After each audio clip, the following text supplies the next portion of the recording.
മനുഷ്യൻ എന്ന് പറയുന്നത് മില്യൺസ് ഓഫ് സെല്ല് കൊണ്ടുണ്ടാക്കിയതാണ്. Every cell is changing after so many days, may be 150.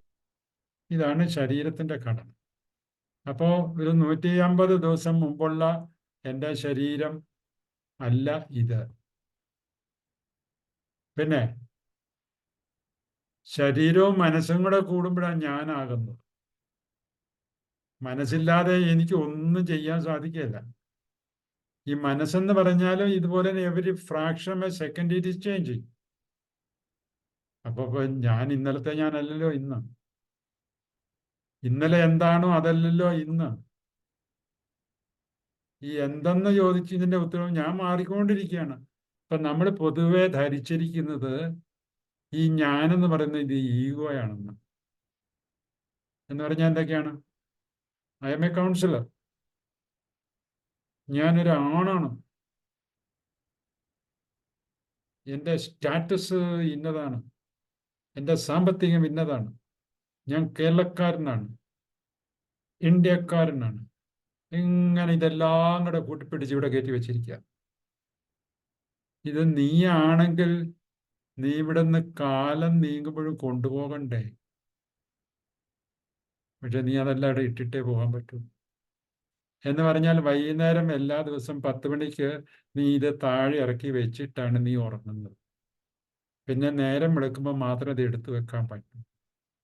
ഇത് നീ തലയിൽ വെച്ചുകൊണ്ടിരിക്കുകയാണ്, നിനക്ക് ഉറങ്ങാൻ സാധിക്കില്ല.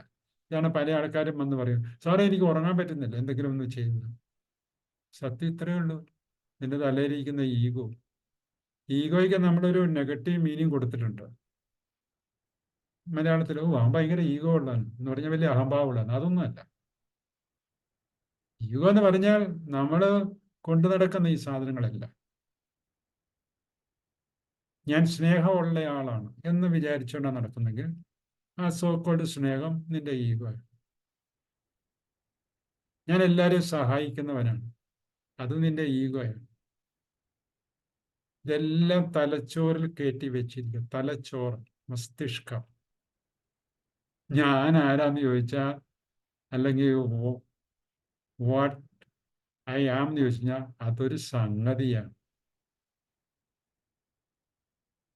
ആ സംഗതി നീ ഒന്ന് എക്സ്പ്ലെയിൻ ചെയ്തേ. അതെങ്ങനെയാ എക്സ്പ്ലെയിൻ ചെയ്യുന്നത്? എക്സ്പ്ലെയിൻ ചെയ്യണമെന്നുണ്ടെങ്കിൽ മനസ്സിൽ കൂടെ അല്ലാതെ പറ്റുള്ളൂ. മനസ്സിൽ നിന്നല്ലേ ഭാഷ പറയുന്നത്. അപ്പൊ ഇത് എന്താണെന്നറിയാമെങ്കിൽ മനസ്സ് കണ്ടുപിടിക്കാമല്ലോ.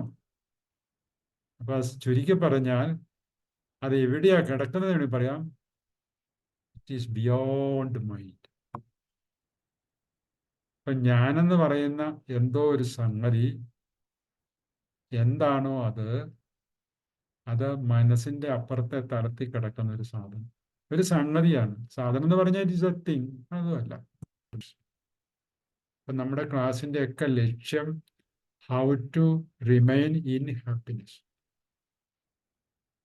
ഹാപ്പിനെസ്സിൽ തന്നെ നിലനിർത്താൻ ഞാൻ എന്ത് ചെയ്യും? ഒബ്സർവ് ചെയ്യുക. എന്തിനെ? എന്നെ ഒബ്സർവ് ചെയ്യുക.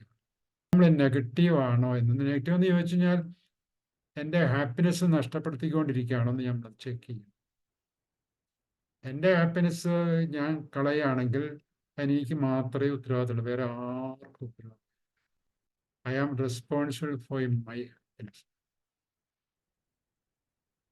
എന്ന് പറഞ്ഞാൽ indirectly you are responsible for happiness, your happiness എന്നാണ് പറഞ്ഞതിൻ്റെ അർത്ഥം.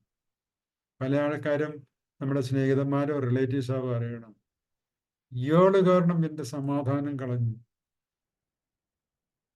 ഈ ഭർത്താവ് കാരണം, ഈ ഭാര്യ കാരണം, ഈ മക്കള് കാരണം, ഇല്ലേ? പറയാറില്ലേ? അപ്പൊ അങ്ങനെയുള്ള ആൾക്കാർക്കൊക്കെ വേണ്ടിയിട്ടുള്ള ചെറിയൊരു അറിവാണ്, എൻ്റെ ഹാപ്പിനെസ്സിന് ഉത്തരവാദി ഞാനാണ്, വേറെ ആരും. ഇതെല്ലാ ഗ്രന്ഥത്തിലും പറഞ്ഞിട്ടുമുണ്ട്, എല്ലാ മഹാന്മാരും സംസാരിക്കുന്നുണ്ട്. അത് നമ്മുടെ തല കയറി അങ്ങനെ അങ്ങ് പോകും. അപ്പോൾ ഉള്ള കണ്ണുകൾ ഉള്ളിലേക്ക് തിരിച്ചു വെക്കുക. Keep on observing U.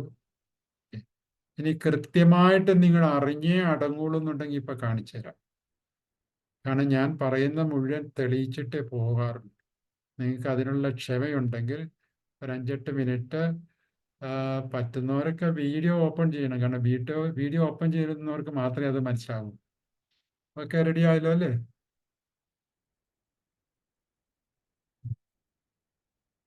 ചാരിയിരിക്കുക, കണ്ണടച്ചിരിക്കുക. ഇനി നമ്മൾ എപ്പോഴും റിലാക്സേഷൻ ചെയ്യുന്നത് നമ്മുടെ ബ്രീത്തിങ് നമ്മൾ ശ്രദ്ധിക്കും. That is the easiest way. Breathing ശ്രദ്ധിക്കുക എന്ന് പറഞ്ഞാൽ വയറ് താഴുന്നതും പൊങ്ങുന്നതും ശ്രദ്ധിക്കണം.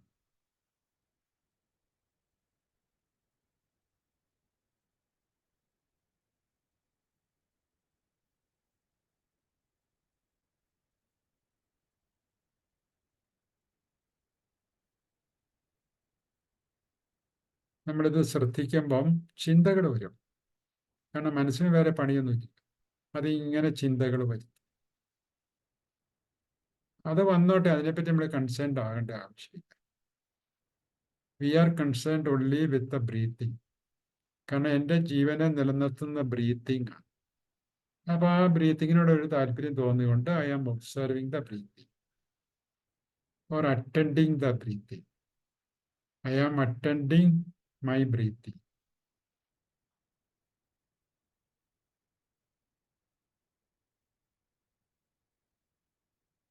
I am attending my breathing.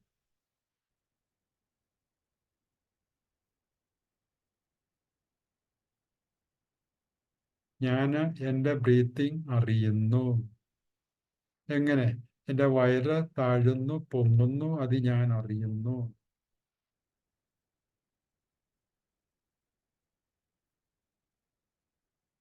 And this is the only work I am doing.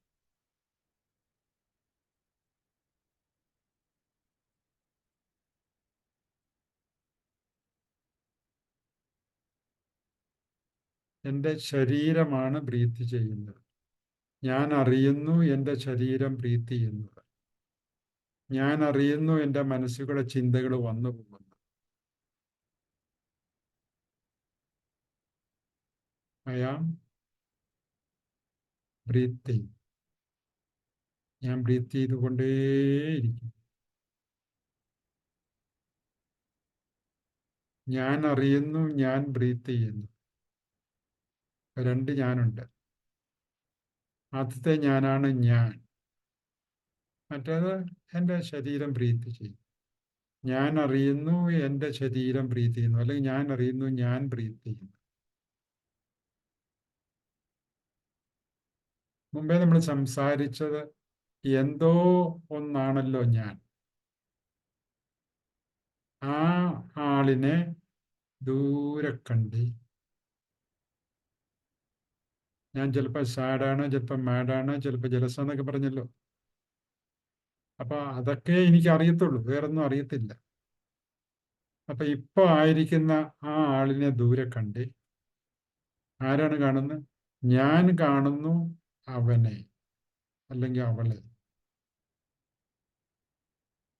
എന്ന് പറഞ്ഞാൽ ഞാൻ തോമസിനെ ഒരു 10 മീറ്റർ അകലെ കാണുന്നു. കാണുകയല്ല, ഒബ്സേർവ് ചെയ്യും. So you go on observing that Thomas, അല്ലെങ്കിൽ ദാറ്റ് ആന്റണി, ദാറ്റ് ബാലകൃഷ്ണൻ,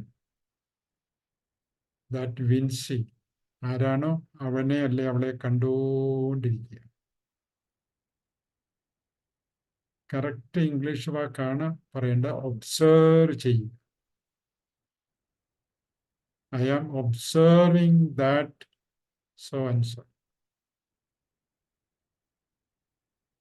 അയാളെ കണ്ടു. അയാള് ആ വികാരം, ആ ആളെന്താണോ, ആ ഈഗോ, ആ ഈഗോയോട് കൂടി ആ മനുഷ്യന്, അയാളുടെ സ്റ്റാറ്റസും അയാളുടെ ധനവുമായിട്ടുള്ള ആ വ്യക്തിയെയാണ് ഞാനിപ്പോൾ കാണുന്നത്. ആര് കാണുന്നു? ഞാൻ കാണുന്നു.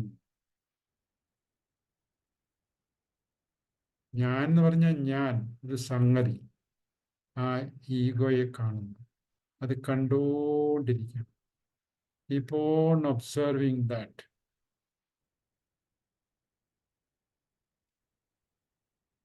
അതാണ് what I am. What keep on observing. ഇങ്ങനെ ഒബ്സർവ് ചെയ്തുകൊണ്ടിരിക്കുമ്പോൾ ചെറിയൊരു മഞ്ഞിൻ്റെ ഒരു കോടാന്നൊക്കെ നമ്മൾ പറയില്ലേ, മഞ്ഞ് ലൈറ്റ് ആയിട്ടുള്ള മഞ്ഞ് ഇങ്ങനെ വരുന്നതായിട്ട് കാണും. അവൻ്റെ അല്ലെങ്കിൽ അവളുടെ മുമ്പിൽ കൂടെ ഈ മഞ്ഞ് ഇങ്ങനെ പാസ് ചെയ്യാണ്. ഗ്രാജുവലി ആ മഞ്ഞിന്റെ തിക്നെസ് കൂടി കൂടി വരിക. അപ്പോൾ അവിടെ ഇരിക്കുന്ന ആ ഈഗോ ഡള്ളായി പോകുന്നു എന്ന് പറഞ്ഞാൽ കാണാൻ പറ്റാത്ത വിധത്തിൽ പയ്യെ പയ്യെ ഇല്ലാതെ മാഞ്ഞു പോകും.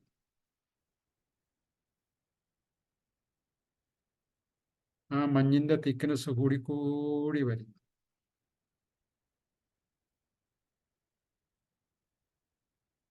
അപ്പോൾ മൊത്തം വൈറ്റ് പ്രതലം പോലെ മഞ്ഞ് മൂടിക്കഴിഞ്ഞു. കുറേ സമയം ആ വൈറ്റ് മഞ്ഞ് കണ്ടുകൊണ്ടിരിക്കും.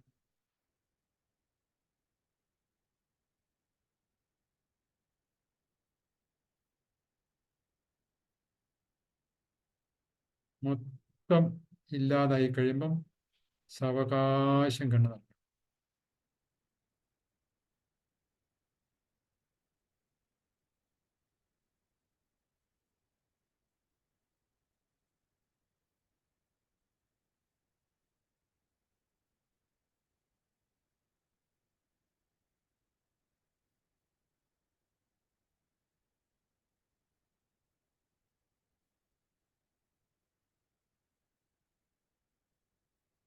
എല്ലാവരും കണ്ണു തുറന്നു.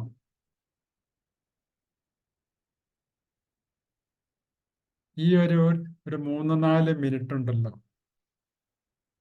എവിടെയായിരുന്നു നിങ്ങൾ? അതാണ് ഞാൻ ഇല്ലായിരുന്നു. സോക്കോട് ഞാൻ ഇല്ലായിരുന്നു. ആകെ ഉണ്ടായിരുന്ന ആ മഞ്ഞ് മാത്രമാണ്. അപ്പൊ മഞ്ഞാണോ ഞാൻ? ആ